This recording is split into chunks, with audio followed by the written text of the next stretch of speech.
history, you're doomed to repeat it. Well, we do that all the time because we never learn. And so here's some excellent examples from history on what we don't learn, and maybe if you go into politics, you'll learn and you'll make it better for the future. So let's start all the way back at the beginning with Jamestown in 1612. Things are really shitty. They're not getting food, people are dying, 51 out of 104 dead. So the guy who ends up marrying Pocahontas goes out and steals tobacco and hemp, this is going to come in later, from Spain, which is a, if you do that, you could be killed, and what happens, it becomes the most successful crop in the colonies. 3 years later, 10 tons of tobacco are exported to London. What does that start? We have the slaves come over to help harvest the tobacco, and America's economy is built on tobacco and slavery, so essentially a narcotic that is now highly taxed is the reason we were able to survive. So, let's move on to Prohibition. Alcohol is a settler's friend, but in the 1920s we're civilized, and so we shouldn't be drinking anymore all the time. So the temperance movement gains momentum, and the 18th Amendment makes drinking illegal. So we think this is going to solve our problems, right? No, we had the St. Valentine's Day Massacre, Al Capone, the greatest mafia monster ever, is created, and there's widespread corruption pretty much throughout everywhere, in the cities, in the politicians, with the cops, everything. So you would think that that would stop Prohibition and that we'd go back to being able to drink, but no, actually it was the Great Depression. We needed money, so let's tax the shit out of something that's bad. So in 1933, the 21st Amendment repeals Prohibition, and college students everywhere get to go and binge drinking. So it's all about money and less about actual morality. But we never learn, right? So California is the first state to pass the anti-marijuana law. It is the first state to consider legalizing it in order to get money to get us out of this recession.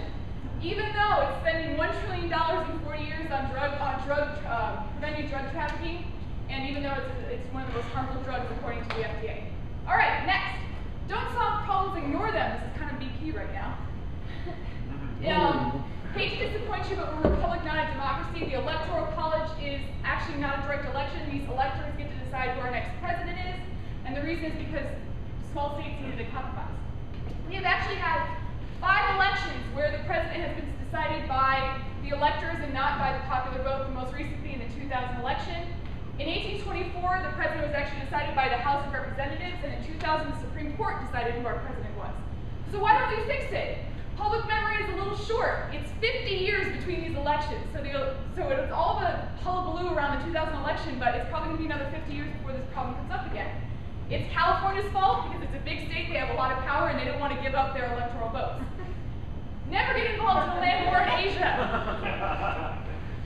This is a big one that we're never going to learn, and it all starts with the French, the damn French, right? Okay. That's right. The French decide that they are going to invade Russia, and this is Napoleon in 1812. You know, he has the empire, why not go after the Russian Empire? So Napoleon decides to go into Russia in 1812. He brings 220,000 troops. 80% of them perish on Russian fronts, and Napoleon never recovers. He loses all of his empire. Why? It's an inhospitable land. This is actually what Russia looks like. It's huge. You're gonna have 220,000 people there, and it's not gonna do anything. Wagons don't move in mud. You can't supply your army, and there's no closure to the war. There's disputes for hundreds of years after that. But Hitler decides Napoleon is a pussy, and he's gonna try to sell. So Hitler on a power trip decides, hey, I've invaded Poland and France. I'm gonna go after the Soviet Union. So in 1941, Operation Barbarossa begins. It is the largest military operation to date, even in 2010. When they think they're all right, they have tanks. 4,000 Nazi tanks to 15,000 Soviet Union tanks. 4.3 million German troops die on the front. Nazi forces never recover. This is part of the reason we were able to win World War II, because Hitler got greedy. Causes? See slide number 13. Exact same reasons as Napoleon. Inhospitable land, could not supply troops. Tanks don't move in mud either. And there was no solution to that war. Basically Russia or Soviet Union had the same borders as before. So, Vietnam and beyond. How do the Russian wars affect all of our wars from now on all the way up to Iraq? Essentially what they were trying to do, Napoleon and Hitler, was contain the Russians and the Soviet Union. It's exactly what we're trying to do with Vietnam. It's exactly what we're trying to do in Iraq, is we're trying to contain an insurgency. It's not going to work. So, America will never learn. Money is always more important than morality, so stop legislating, just tax the shit out of it. 50-year lapses between incidents does not mean the problem disappears, so let's just repeal the Electoral College, and don't go after the world's largest